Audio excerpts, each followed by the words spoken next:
नमस्कार, जय हिंद दोस्तों। ये आपका हिंदी की मॉक टेस्ट 9 वीडियो होगा आपकी मुख्य सेविका की परीक्षा और UP triple S C PT की परीक्षा के लिए, जो काफ़ी महत्वपूर्ण है।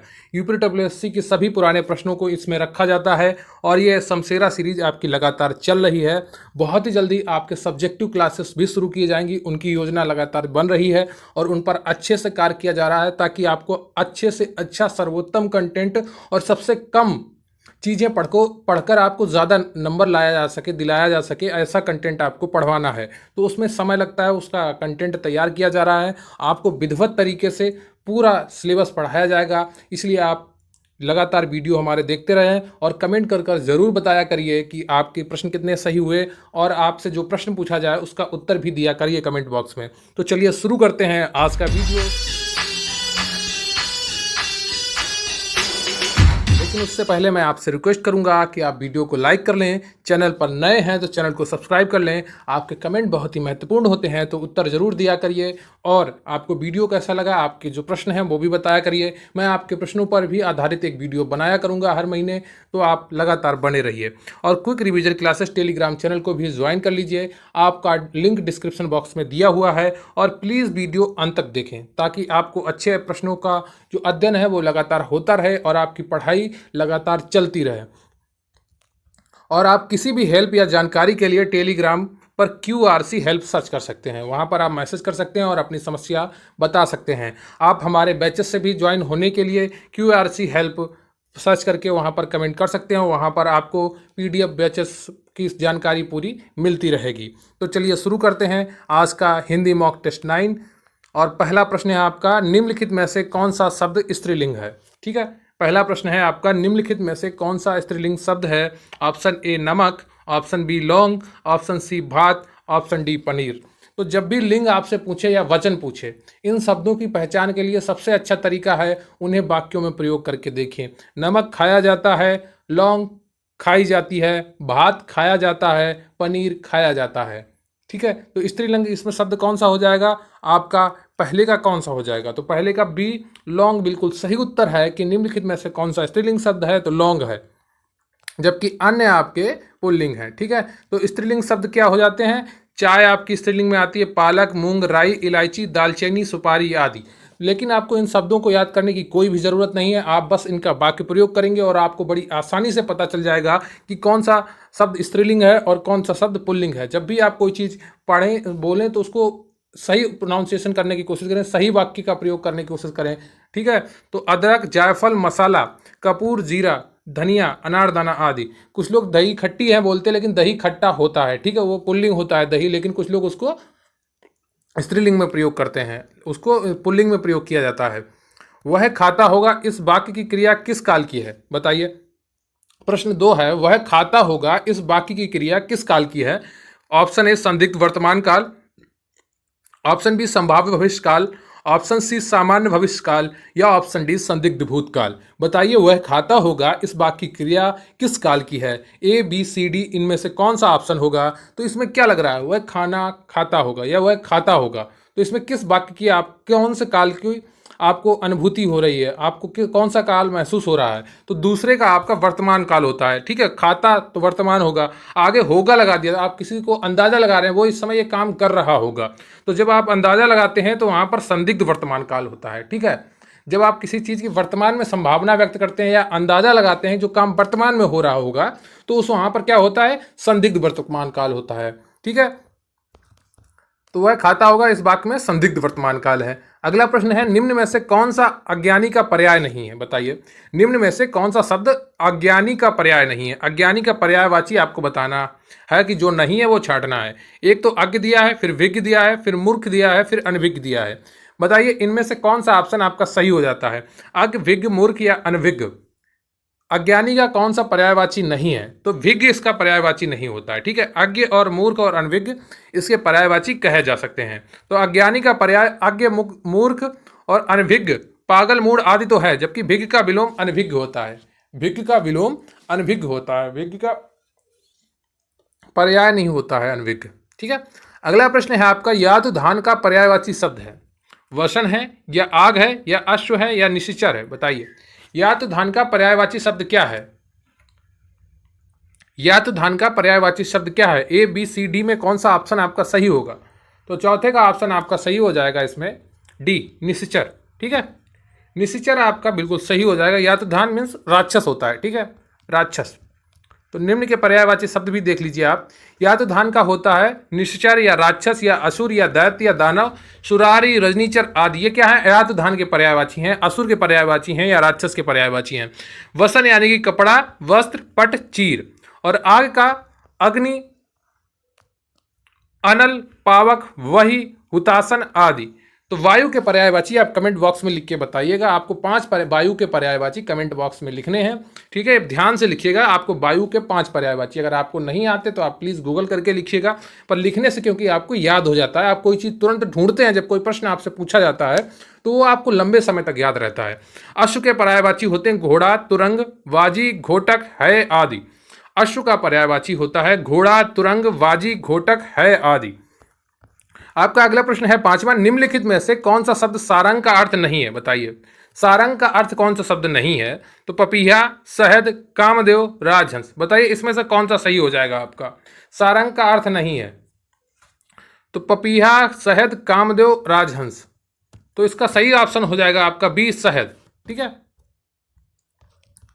तो शहद सारंग का अर्थ नहीं है। शेष विकल्प पपीहा, कामदेव, राजहंस सारंग के अर्थ हैं। तो मधु के जो शहद होता है वो मधु होता है, उसके पर्यायवाची क्या होंगे? वसंत, पराग, शहद और चैत्र मास। ये सब क्या मधु के पर्यायवाची हैं। आपका अगला प्रश्न है जटिल का विलोम शब्द है। बताइए, सरल है या कुटिल है या सहज है या अजटिल है? बताइए जटिल का विलोम शब्द क्या है? सरल, कुटिल, सहज, अजटिल।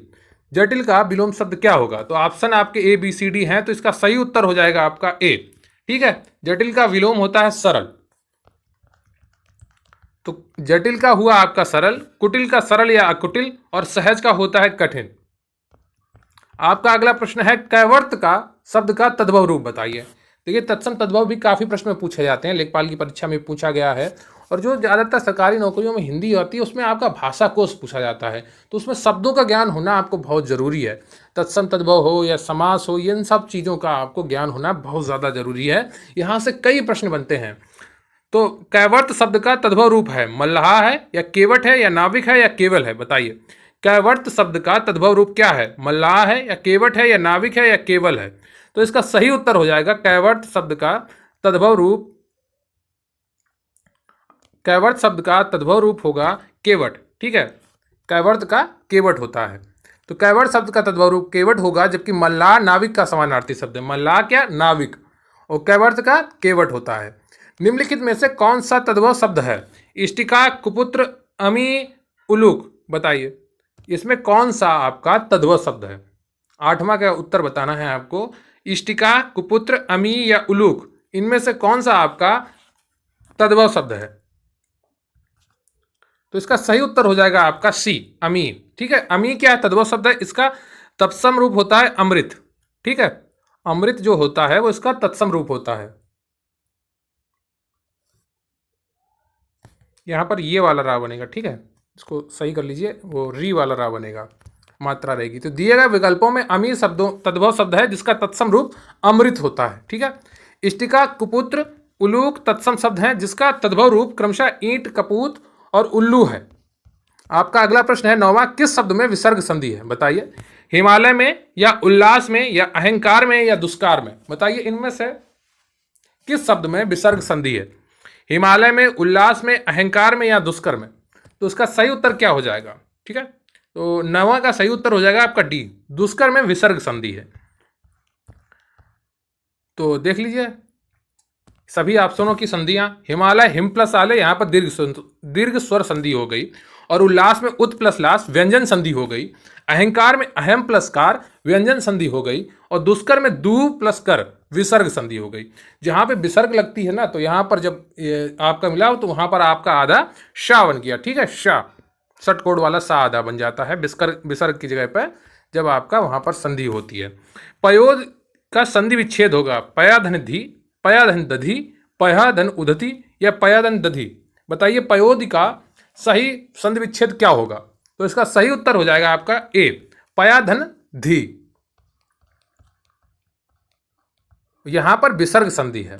इसके नियमानुसार यदि विसर्ग के पहले आ और बाद में आ अथवा प्रत्येक वर्ग का तीसरा, चौथा, पांचवा वर्ण या रा, ला, वा, हा हो तो विसर्ग का ओ हो जाता है। ठीक है, विसर्ग संधियों के कुछ नियम है, उसमें से एक नियम यह है कि विसर्ग के पहले आ आया हो और बाद में आ अथवा प्रत्येक वर्ग का तीसरा, चौथा, पांचवा वर्ण या रा, ला, वा, हा हो तो विसर्ग का ओ हो जाता है। जैसे पया प्लस धन, पयोधन। ठीक है, तप प्लस बल, तपोबल। मना प्लस विज्ञान, मनोविज्ञान। यश प्लस दा, यशोदा। आपका अगला प्रश्न है 11वां, रातों रात शब्द में समास है, तत्पुरुष, द्वंद्व या अव्ययीभाव या कर्मधारय। बताइए इसमें कौन सा समास होगा, ए बी सी डी में कौन सा ऑप्शन सही है। तो इसका सही उत्तर हो जाएगा आपका अव्ययी समास। रातों रात, दिनों दिन, ये सब क्या अव्ययी भाव समास के उदाहरण है। तो रातों रात, रात ही रात में अव्ययी भाव समास है। जिस समास का प्रथम पद अवयव हो और कोई उपसर्ग हो, अवयव हो या कोई उपसर्ग हो, वही अव्ययी भाव समास होता है।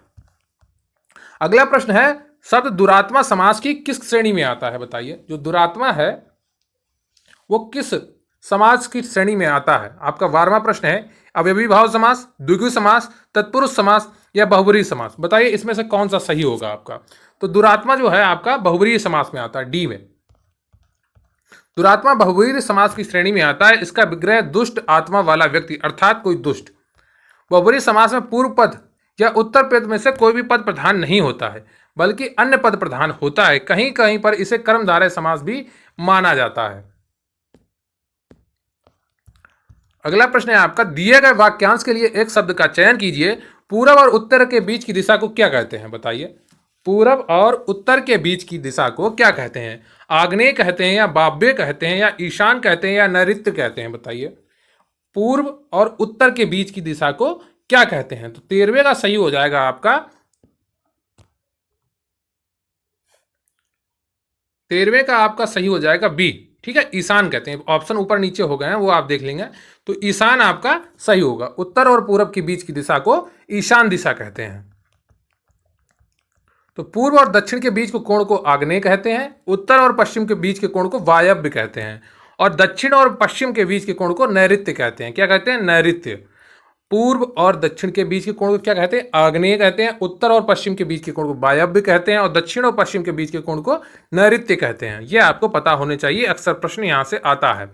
मोक्ष की इच्छा रखने वाला व्यक्ति क्या कहलाता है। बताइए मोक्ष की इच्छा रखने वाला व्यक्ति क्या कहलाता है। तितुर्षु कहलाता है या बुभुक्षु कहलाता है या श्री सृच्छा कहलाता है या मुमुक्षु कहलाता है। बताइए मोक्ष की इच्छा रखने वाला व्यक्ति क्या कहलाता है। ए बी सी डी में कौन सा सही होगा। तो 14वें का आपका डी सही हो जाएगा, मुमुक्षु। ये क्वेश्चन भी आपको मैं करा चुका हूं, ये प्रश्न। तो मोक्ष की इच्छा रखने वाला मुमुक्षु, खाने की इच्छा रखने वाला बुभुक्षु और तैर कर पार होने की इच्छा रखने वाला तितुर्षु होता है। ठीक है, तो ये तीनों इच्छाओं वाले प्रश्न आपके हैं जो, तो वो आप देख लीजिए। मोक्ष की इच्छा रखने वाला मुमुक्षु, खाने की इच्छा रखने वाला बुभुक्षु और तैर कर पार होने की इच्छा रखने वाला तितुर्षु होता है। अगला प्रश्न है आपका, चूहे के नाम, यहां पर चाम नहीं होगा, यहां पर नाम होगा। ठीक है, यहां पर आप नाम कर लिए। चूहे के नाम से नगाड़े नहीं मढ़े जाते, लोकोक्ति का अर्थ है। बताइए चूहे के नाम से नगाड़े नहीं मढ़े जाते, इस लोकोक्ति का अर्थ है कंजूसी करना, सीमित साधनों से काम चलाना, छोटा होकर बड़े होने की बात करना या सीमित साधनों से बड़े काम नहीं होते। बताइए चूहे के चाम से नगाड़े नहीं मढ़े जाते, इस लोकोक्ति का अर्थ क्या होगा। कंजूसी करना, सीमित साधनों से काम चलाना, छोटा होकर बड़ा काम करना या सीमित साधनों से बड़े काम नहीं होते। बताइए तो 15वें का आपका ऑप्शन सही हो जाएगा डी, सीमित साधनों से बड़े काम नहीं होते। चूहे के नाम से नगाड़े नहीं मढ़े जाते, लोकोक्ति का अर्थ है सीमित साधनों से बड़े काम नहीं होते हैं। आपका अगला प्रश्न है, 8 कनौजियां 9 चूल्हे, लोकोक्ति का अर्थ क्या होता है। यह भी प्रश्न मैं पहले आपको करा चुका हूं, तो इसका सही ऑप्शन आपको बताना है। 8 कनौजियां 9 चूल्हे, लोकोक्ति का अर्थ क्या होता है। मस्त रहना, फांका करना, अलगाव की स्थिति या संपन्नता की स्थिति। बताइए इसमें से कौन सा ऑप्शन आपका सही है। तो इसका सही उत्तर हो जाएगा आपका अलगाव की स्थिति, ऑप्शन सी। अगला प्रश्न है आपका, इसको आपको पहचानना है। तो पर्वतीय प्रदेश में प्रातः काल का दृश्य बहुत चित्ताकर्षक होता है। प्रत्येक धर्म के लिए अच्छा सद्भाव रखना हमारा कर्तव्य है। ऑप्शन सी है आपका, मेरे वेतन का अधिकांश भाग बच्चों की पढ़ाई में ही खर्च हो जाता है। और डी है इस बात का स्पष्टीकरण करना आवश्यक है। क्या है? डी, इस बात का स्पष्टीकरण करना आवश्यक है। तो 17वें में कौन सा आपका सही हो जाएगा? तो इसका सही ऑप्शन तो आपका ए है। ठीक है, शुद्ध तो ए है। यहाँ पर चित्ताकर्षक है और प्रत्येक धर्म के लिए अच्छा सद्भाव, सद्भाव खुद में अच्छा होता है, तो यहाँ पर अच्छा का प्रयोग ना होने की वजह से ये गलत हो जाता है, अशुद्ध वाक्य हो जाता है। मेरे वेतन का अधिकांश भाग, तो अधिक में खुद ही अंश जुड़ा है, अंश और भाग दोनों एक साथ प्रयोग नहीं हो सकते, तो ये भाग की वजह से यहाँ पर गलत हो गया। इस बात का स्पष्टीकरण आवश्यक है, स्पष्टीकरण करना आवश्यक है, तो इस बात का नहीं, यहाँ पर इसका होगा। ठीक है, इसका स्पष्टीकरण करना आवश्यक है, तो यहाँ पर आपका ए सही हो जाता है। ठीक है, ऑप्शन ए बिल्कुल शुद्ध है। तो पर्वतीय प्रदेश में प्रातःकाल का दृश्य बहुत चित्ताकर्षक होता है, यह शुद्ध वाक्य है। अन्य के शुद्ध रूप इस प्रकार है, वो मैंने आपको बता दिया है, आप देख लीजिएगा। अगला भी प्रश्न वाक्य शुद्धि से। एक वाक्य शुद्ध है, उसे आपको पहचानना है। ठीक है, यह तो अच्छा हुआ कि चोरों का पदार्पण होते ही मैं जाग गया। अच्छे लेखन के लिए शब्द संयम आवश्यक है। कच्छ में असंख्य जनसमूह उपस्थित था। रामचरितमानस तुलसी की सबसे सुंदरतम कृति है। रामचरितमानस तुलसी की सबसे सुंदरतम कृति है, तो इसमें पहला ऑप्शन तो गलत हो गया। ठीक है, दूसरा आपका शुद्ध हो गया। 18 का बी शुद्ध है, तीसरा अशुद्ध है और चौथा भी अशुद्ध है। अगला क्वेश्चन है आपका 19वां। इनमें से अशुद्ध वर्तनी का शब्द है, बताइए। महत्व है या वाल्मीकि है या सन्यासी है या पैतृक है? बताइए, इनमें से अशुद्ध वर्तनी का शब्द कौन सा है? महत्व है या वाल्मीकि है या सन्यासी है या पैतृक है? बताइए। तो इसमें अशुद्ध वर्तनी वाला आपका शब्द सन्यासी है। ठीक है, सन्यासी, इसमें अंक की मात्रा भी होती है आधे ना के साथ में, तो सन्यासी का अशुद्ध वर्तनी वाला शब्द है और इसका शुद्ध रूप यह है। यहाँ पर अंक की मात्रा भी होती है और आधा ना भी होता है इसमें सन्यासी में, यह बात आगे आप ध्यान रखेंगे।